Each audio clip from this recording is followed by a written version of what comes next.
Anem a començar Okay, so let's get started with today's side event on the plenary of the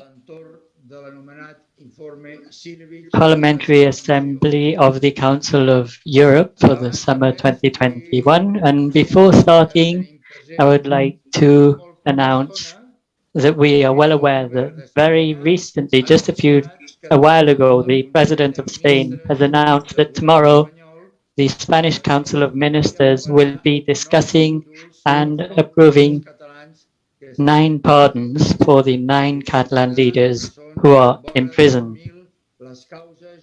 There are around 2,000 judicial cases that are pending resolutions beside those who are in exile, but I'd like to go to today's side event on the freedom of expression of MPs according to the European Convention of Human Rights. And for this, I'd like to express my satisfaction and gratitude to our speakers today. Françoise Tulkens, who is the former Vice President of the European Court of Human Rights, Mr. Josep Casadevall, a former judge at the same court, and Rob Behrens, who is the current Parliamentary Ombudsman in the UK. We have the Silveridge report, which is based on a rapporteur who worked on the different scenarios in Turkey and Spain with the collaboration of the respective governments and holding corresponding interviews. In Catalonia, the rapporteur was able to hold interviews with all political parties and with different organizations with the collaboration of the Catalan Ombudsman's office as requested by the Council of Europe. I'd like to remind you all that in this report there are several quotes of the reports drafted by the Catalan Ombudsman with regards to the regression in terms of human rights to reports by the Supreme Court, which were drafted by collaborators of the Ombudsman who were independent and rigorous, and there were former judges of the European Court, ex-prosecutors, university professors, and a long list of collaborators, and I am very proud of their work. So what is this central point of today's side event? Freedom of expression, and freedom of expression more specifically for MPs. The Council of Europe and all of its bodies has mentioned this on several occasions. We looked at the 2014 resolution of the Spanish Constitutional Court when for the first time they criminalized the political opinions of leaders. As we see it, this stepped away of the European Convention of Human Rights because they were judicializing statements made by MPs, and this is a serious offense. So today I will be asking our panelists to focus on rights.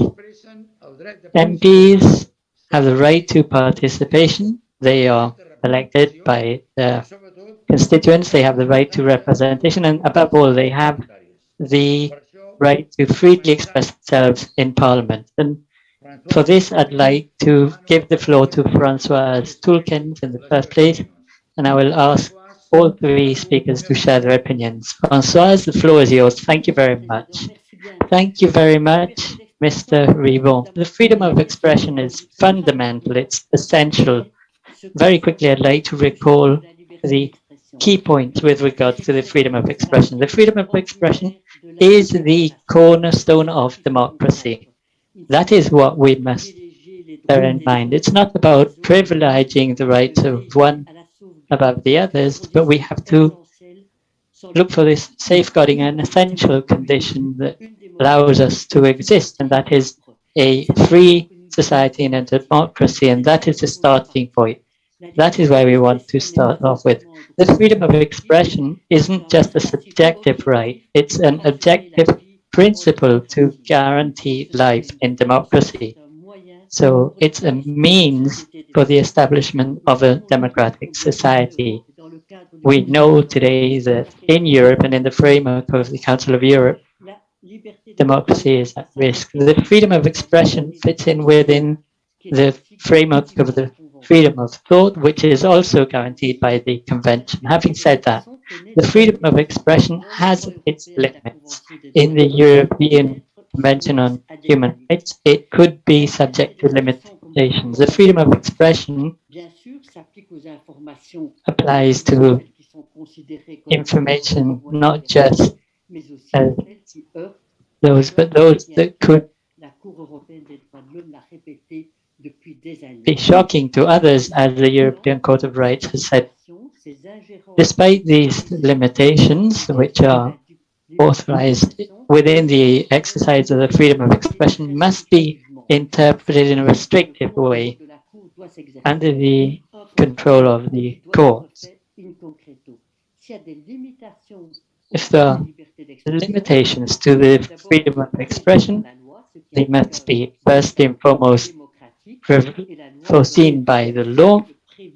The law is foreseeable and accessible to guarantee legal security.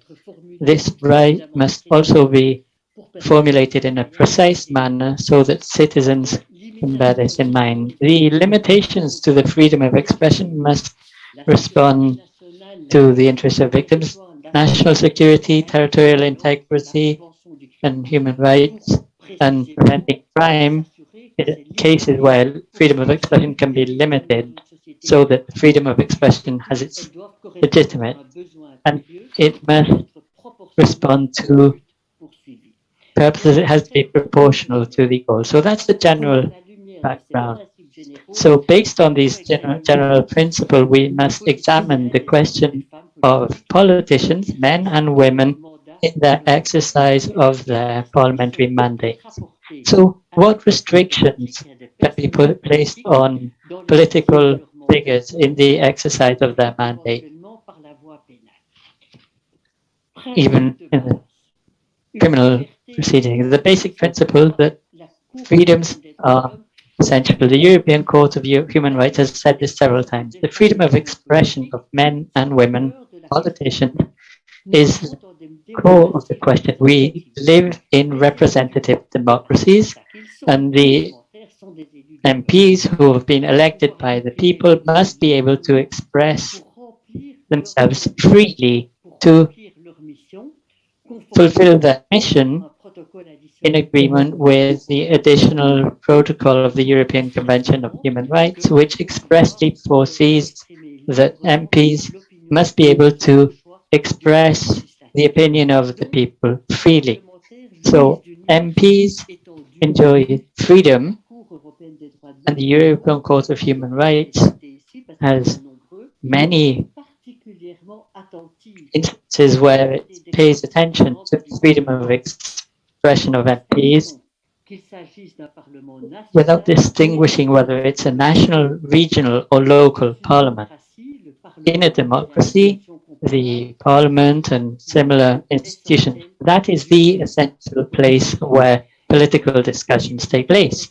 So the freedom of expression is important for everyone, for all citizens, and is even more important, and I'd like to quote the European Court of Human Rights. It's very important and requires special protection for the representatives of the people, for representatives of the people in the context of parliamentary discussions on topics which are of general interest. So interferences and limitations to the freedom of expression of an MP, and here I'd like to quote, resolutions need strict control, and that is the starting point. So only in case of serious and grieved circumstances can they be limited. And I'd like to say that there are very strict limitations that can justify restrictions to political discussions, such as inciting hate and violence, hate speech, or directly calling for violence could justify restrictions to the political discourse. The question is about knowing what we understand by hate speech and by directly inciting violence. These are the two fundamental criteria that would allow limiting the freedom of expression. A recent resolution against Germany in October the 3rd, 2019, the court estimated that condemning the president of the National Democratic Party in the Mecklenburg-Lander, which was saying the Holocaust had been used for commercial purposes, the court in this context considered it was necessary to interfere in the freedom of expression. This was following a legitimate goal and was therefore deemed to be proportional, because in these situations, such statements, which led to the condemnation against this party, was directly inciting violence and hate speech. There are many other references also in the European Court of Human Rights. There is a ruling from 2016. The European Court of Human Rights have its resolutions which guide the interpretation of, and there was a resolution in 2016 based on two principles. The European Court of Human Rights stresses the importance of the freedom of expression of MPs, and it's the vector par excellence of political discussion, which is important. The freedom of expression is especially important for someone elected by the people. They're representing their constituents, and they have to be free to defend their interests. The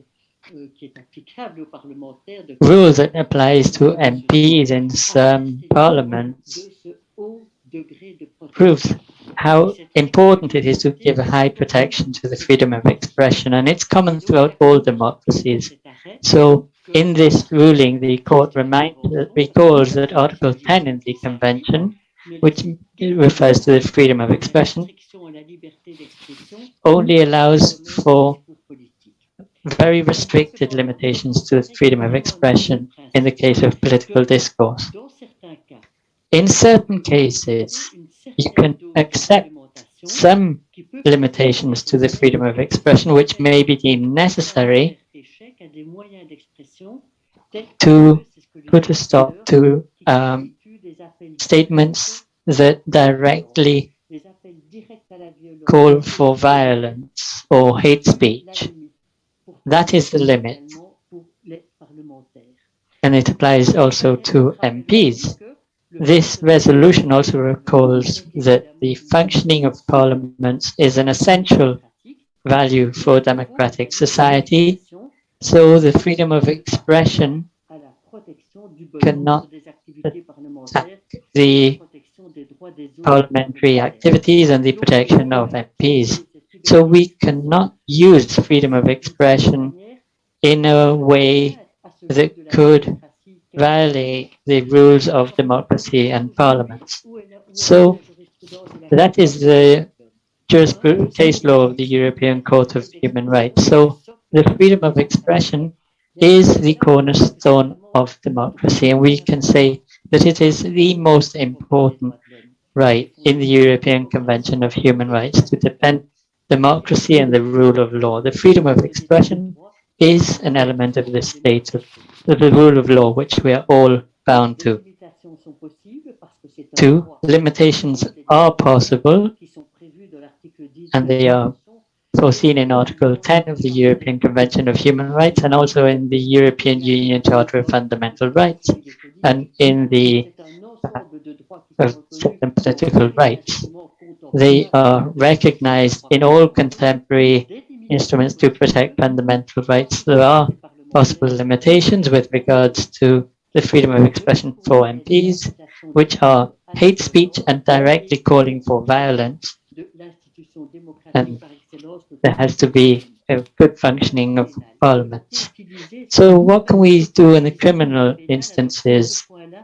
On this issue, I will give the floor to my dear colleague and friend Josep Casadevall, because there is a ruling by the Great Chamber of the Court of Human Rights which refers specifically to criminal recourse. And I'd just like to remind us all that using criminal prosecution to limit the freedom of expression, we must always start off from the principle of exceptions. It can only be considered necessary in a subsidiary manner and in extremely exceptional circumstances.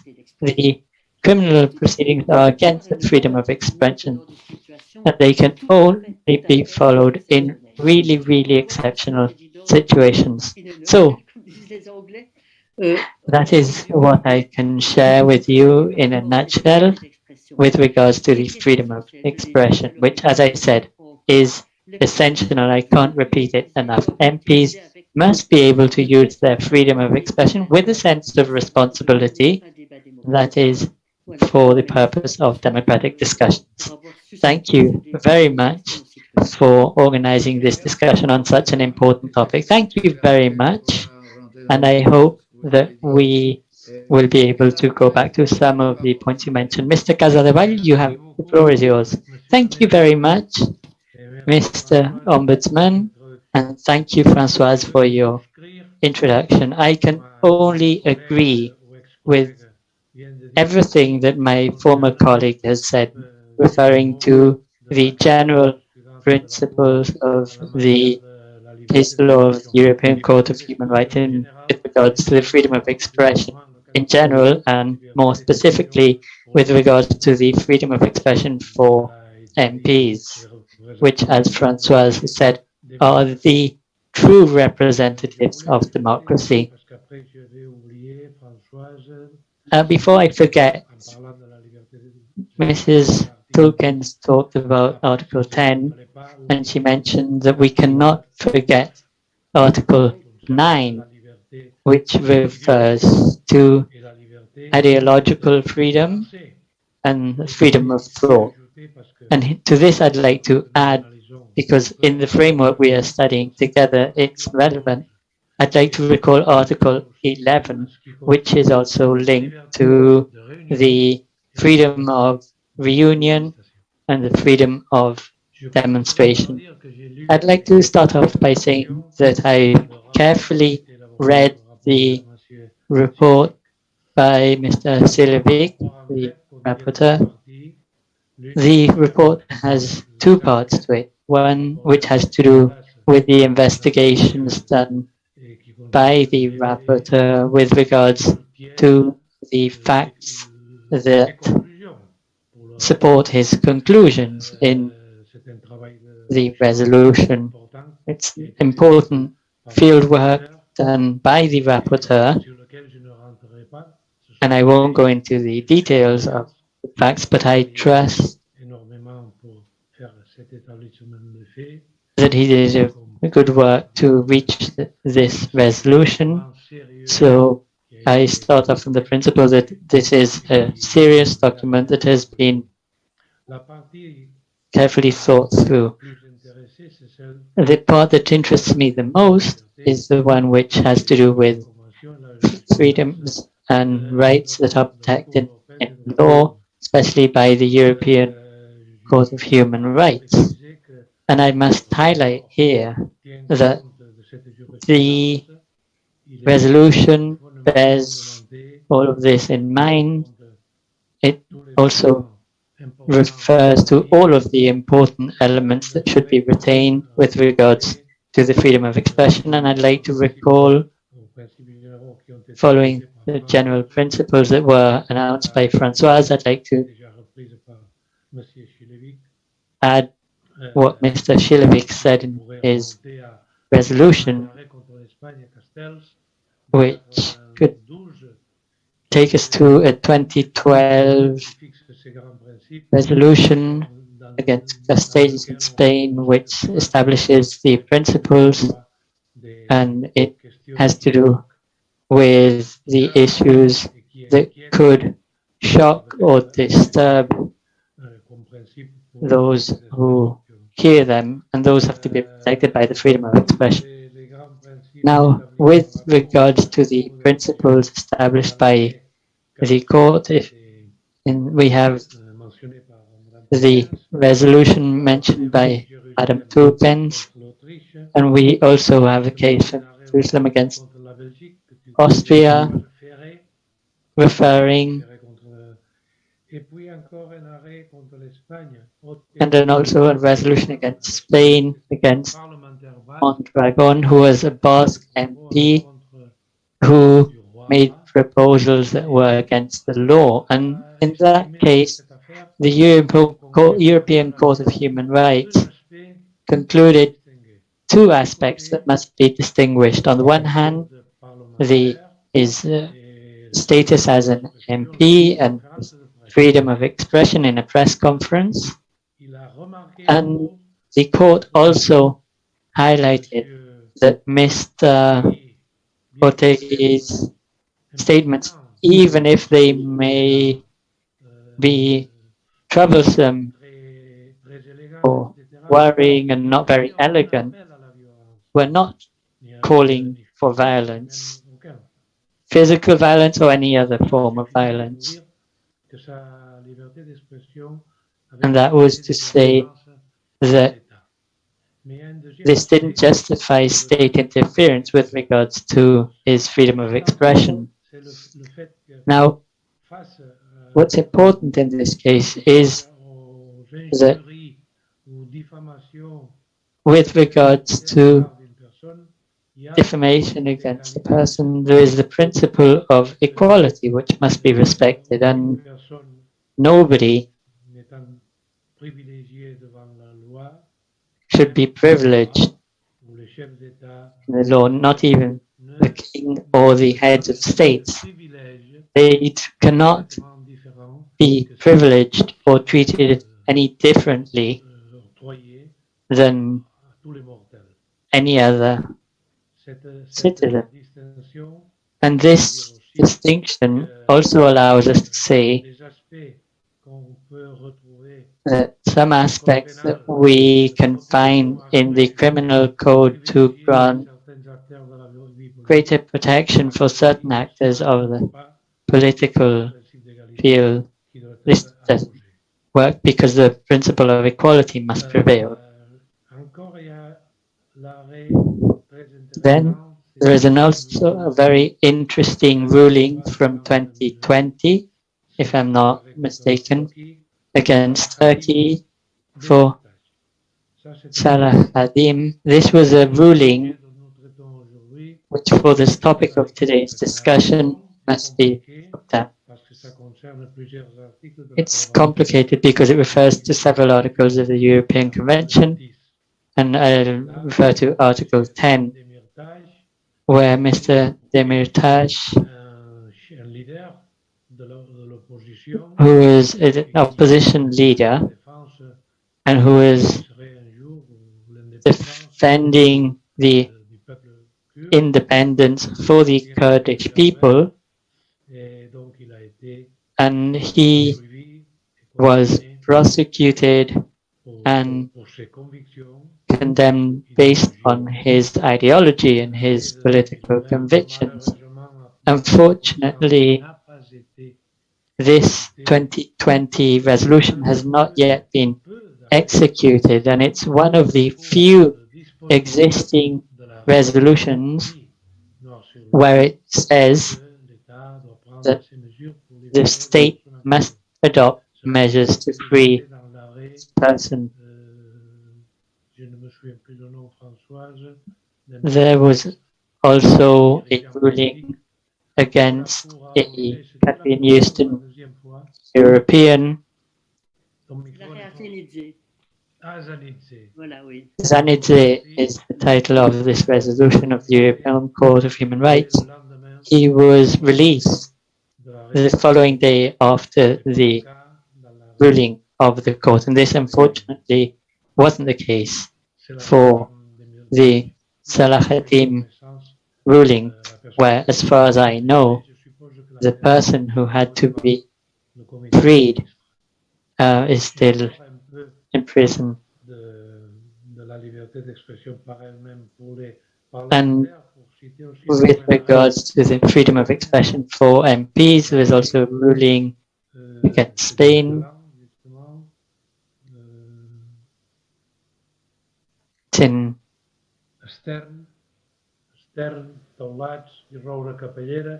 Catalan, Stern, Roda Capellera in Girona. These young youths took pictures of the King of Spain, and when the European Court of Human Rights said there has to be a principle of equality and protection for everyone, which they repeated once again in the Taulat affair for these youth who burned pictures of the monarch. The court said that this could be a delicate issue. I wouldn't burn other people's photos, but the court said it wasn't an act of violence, and it wasn't calling for violence, and the court adopted the principle of that no one, not even a king or head of state, could be granted higher protection than those of other individuals. And to conclude, there were other rulings, against Hungary. These are all cases affecting MPs who acted in non-violent ways, and in this case, state interference is foreseen and normal in cases where violence is called for. And I'd like to conclude by saying that this part of Mr. Silevich's resolution is understood perfectly the principles and the rulings of the European Convention, European Court of Human Rights, and I'd like to congratulate him for that. Thank you. And now I am honored to give the floor to my colleague Rob Berens, UK Parliamentary Ombudsman. I'm grateful for this invitation. I hope you can hear me. For three reasons. First of all, because the invitation comes from Rafael Rebo, until very recently the distinguished president of the European Board of the International Ombudsman Institute and Ombudsman of Catalonia. In a long and distinguished career, he has been a resolute champion of human rights and freedom of expression. He has spoken out when others would have thought it safer to keep silent. He is a man of enduring principle, and I am proud to call him a colleague. Secondly, because it's an honor to share a platform with two very distinguished human rights jurists. My own credentials for speaking with these two experts are slim. To borrow a phrase from Benjamin Disraeli, the politician and novelist, in this company, I am the blank page between the Old Testament and the New. But thirdly, and sincerely, I believe the question before us about whether politicians should be prosecuted for statements made in the exercise of their mandate is so fundamental to the nature of democratic society and public trust that the answer cannot be left to lawyers or conventions on human rights alone. Because it affects the relationship between the state and wider society, civil society must be a participant in this debate. And I want to make 4 points very briefly. First of all, that the freedom of expression, as we have heard, is not an absolute right. While it is a fundamental right, it is not an absolute right. And the damage to democratic values and civil society would be very great if freedom of expression for politicians became an absolute right, whether that was for politicians or for other social activists. We know that freedom of expression is a fundamental right protected by Article 10 of the European Convention, and in Britain this was adopted in 1950 and came into force in 1953. It was only comparatively recently incorporated into our national law in 1998. But protection under Article 10 extends to the expression of views that may shock, disturb, or offend the deeply held beliefs of others. At the same time, because it's not an absolute right, any restrictions on freedom of expression must always be clearly set out in law, necessary in a democratic society for a legitimate aim, and proportionate. So freedom of expression does not protect statements that unlawfully discriminate or harass or incite violence. And as the June the 7th report of the Parliamentary Assembly of the Council of Europe makes clear, the Assembly is of the view that calls for the violent overthrow of democratic institutions are not protected. Politicians have a special responsibility due to their high visibility to refrain from such abuses. What the draft resolution adds, however, is that everyone, and in particular politicians, have the right to make proposals whose implementation would require changes to the Constitution, provided the means advocated are peaceful and legal, and the objectives aren't contrary to the principles of democracy and human rights. So Article 10, therefore, countenances the basis of an evidence-based argument, and in the extreme, litigation about the reach of freedom of expression. And I personally think this is right. This is difficult because it's not often easy to draw the boundary between expressing intolerant or offensive views protected under Article 10 or other policy argument so serious that it's not protected. Factors relevant in this decision are the intentions, the context, the particular words used, and key, the proportionality issue, which goes to the heart of these issues. On this basis, it's not in any way clear that either set of politicians in the cases looked at by the Parliamentary Assembly should have been subject to legal scrutiny by domestic courts. But I have three conditional points to make alongside that.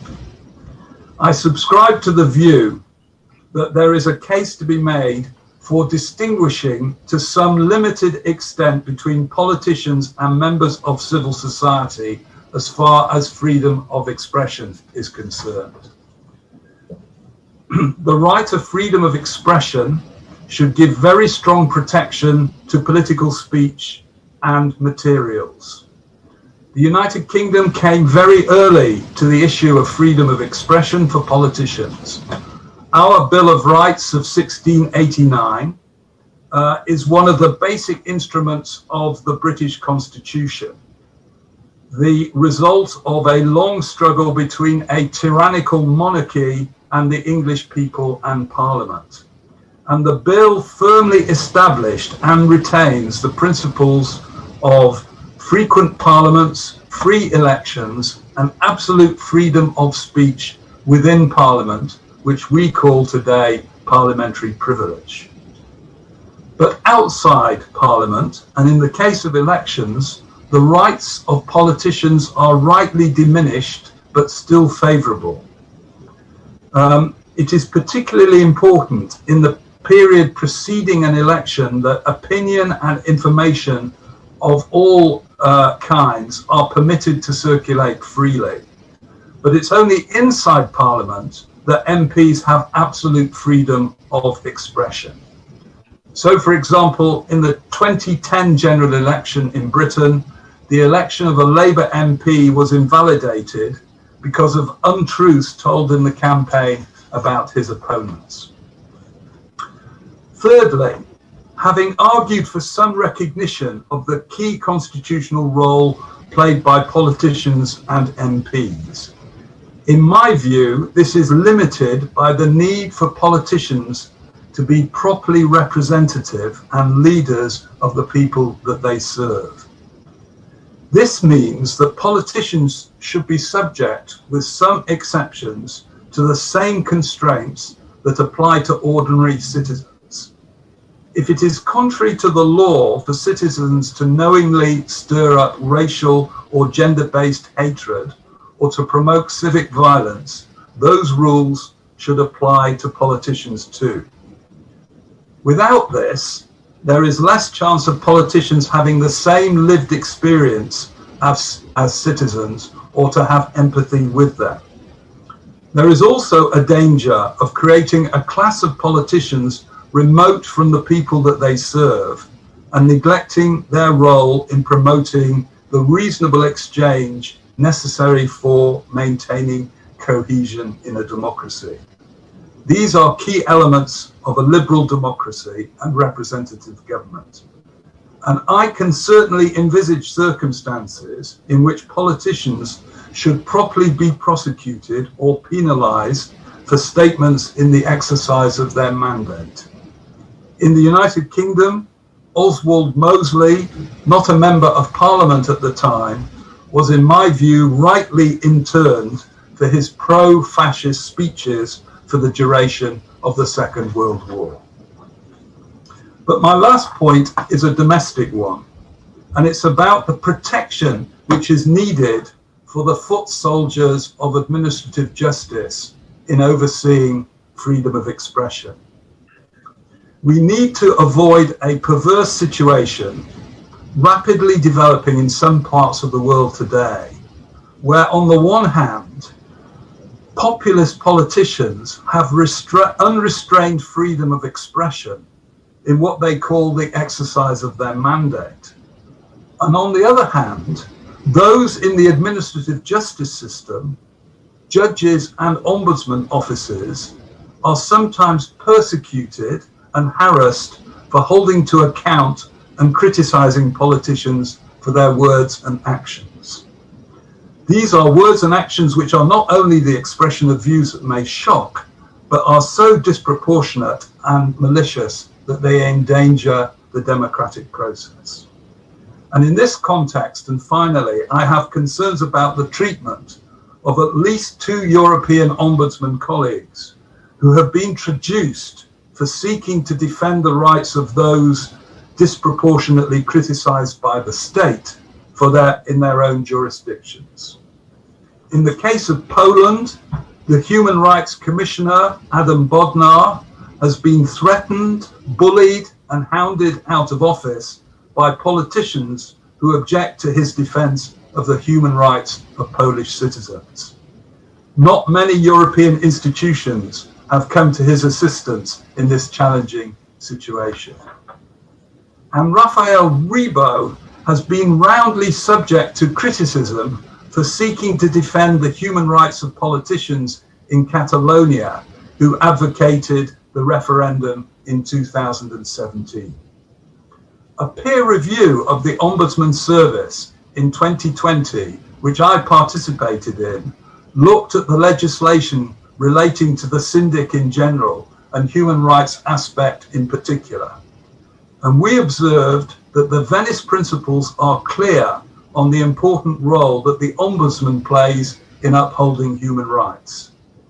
We noted that the Ombudsman in this case operated clearly within his mandate to investigate issues of human rights and spoke without fear or favour of his view that rights had been impaired. It is not only politicians who need protection in the exercise of their mandate, but actors in the administrative justice system too. To concentrate only on politicians is to miss the wider crisis that challenges Europe today. Thank you. Thank you very much, Rob. M'agradaria deixar una reflexió Thanks, Rod. I'd like to share one last reflection in case any of our speakers would like to add anything in this respect. And that is that the line that has followed today's discussion, mentioned by François, with the contradiction of freedom of expression and the criminal resource in the case of people's representatives. I'd like to recall that in section 3 of the draft resolution that will be discussed today in the Parliamentary Assembly, the rapporteur recalled, as was being said by the three speakers, that the freedom of expression is unlimited. And as the Assembly of the Council of Europe says, that hate speech or calls for violence are cases when the freedom of expression can be suppressed, as well as attacks on racist aspects of ideology or the call to violence to change the constitution. Politicians hold a special responsibility in this regard. So my reflection is that it's very shocking to see how the 2014 ruling of the Spanish Constitutional Court meant a big change to everything that had been defended, when up till then it was said that parliamentary resolutions and political statements didn't have any legal effect and couldn't be challenged. But ever since this ruling was passed, the Spanish Constitutional Court is subjecting parliamentary resolutions to jurisdictional control. I think this is the key point in today's discussion and in this afternoon's discussion in the Parliamentary Assembly of the Council of Europe. And I would like to know whether any of our three colleagues, I saw Françoise had to leave because she has a session, but to Mr. Casadevall and Mr. Brent, I would like to ask you if you'd like to add anything in this respect. So the floor is yours. Congratulations for your work. And this was recalled by Mr. Brent. The freedom of expression isn't an absolute right. And I totally agree. It has its limitations. And these limitations are hate speech and inciting violence. And on this point, the case law of the European Court of Human Rights is very rich because there are many resolutions where a person that is condemned in their country and who appears before the court invoking freedom of expression to upkeep their discourse, which is a hate speech or which is inciting violence. Let's not forget that in the convention there is also Article 17. Article 17, which says you cannot invoke your right to freedom of expression while also violating the rights protected under Article 8. That is where very often we see a confrontation between Articles 8 and 10. And there isn't one right which is superior to others. They're all equally protected. And that is when we move in to the actual text of the court. When there is limitation to the freedom of expression. So first, is the state interfering? Yes or no? If it's yes, then we say, is this interference foreseen in law? And when I say in the law, in this sense, must be clear, accessible, and must be sufficient to understand how to judge with regards to right. If interference is foreseen in the law, then the next question is whether this interference is necessary or not in a democratic society. And the court, in this sense, says there's a social imperative. And if the answer is yes, we go back to the former point, which is proportionality. proportionality between the state interference and the goal, and this refers to prison sentences. And in several instances, the court has ruled on this, and there is also a recommendation of the Council of Ministers of the Council of Europe with regards to, I've forgotten the word in French right now, injurious. Not injury in English. Injurious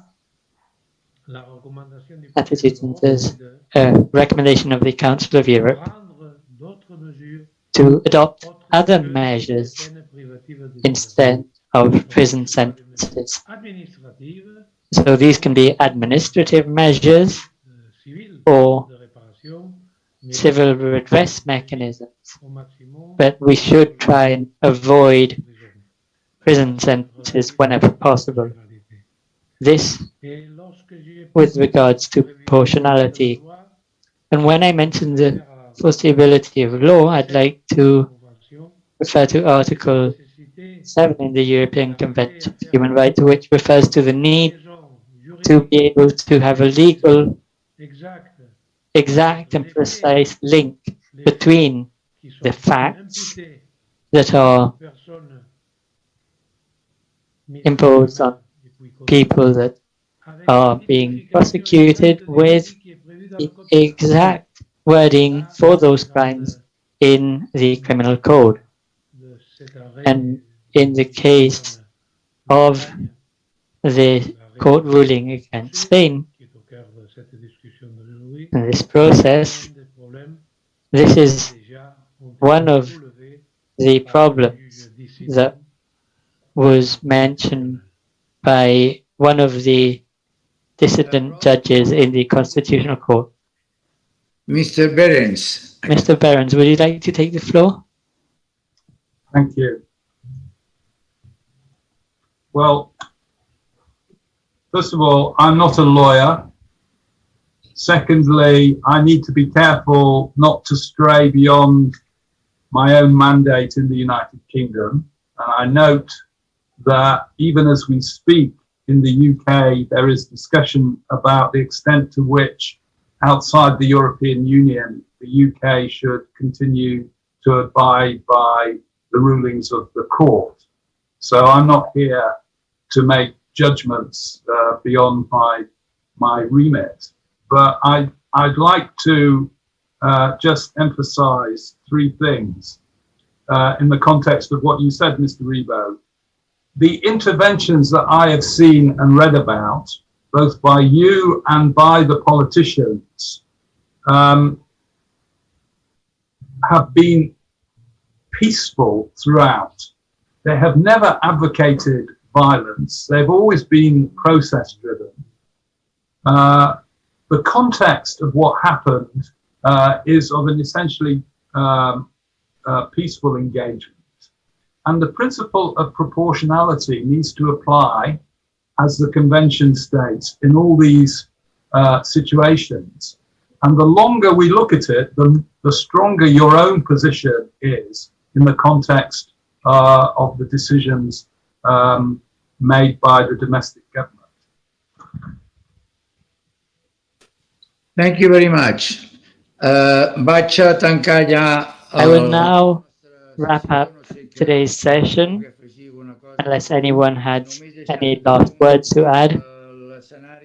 And I'd like to recall something that's conditioned, because by the events this morning in Barcelona, the Prime Minister announced some pardons for tomorrow, which is related to the draft resolution that will be voted on in this afternoon's Parliamentary Assembly, which calls for all political prisoners to be released from prison. And we'll have to wait and see in this afternoon's discussion whether these pardons would comply with this point in the resolution.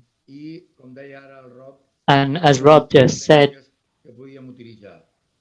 we have competencies. I am very honored to have our three speakers with us today. I'm very thankful to you all for your experiences as judges of the European Court, or in Rob's case, for his role in the most important ombudsman office in the world, in the UK, which he is leading. And let's wait and see the outcomes of this afternoon's discussion. So thank you all very much. See you. See you. Merci. Goodbye. Thank you.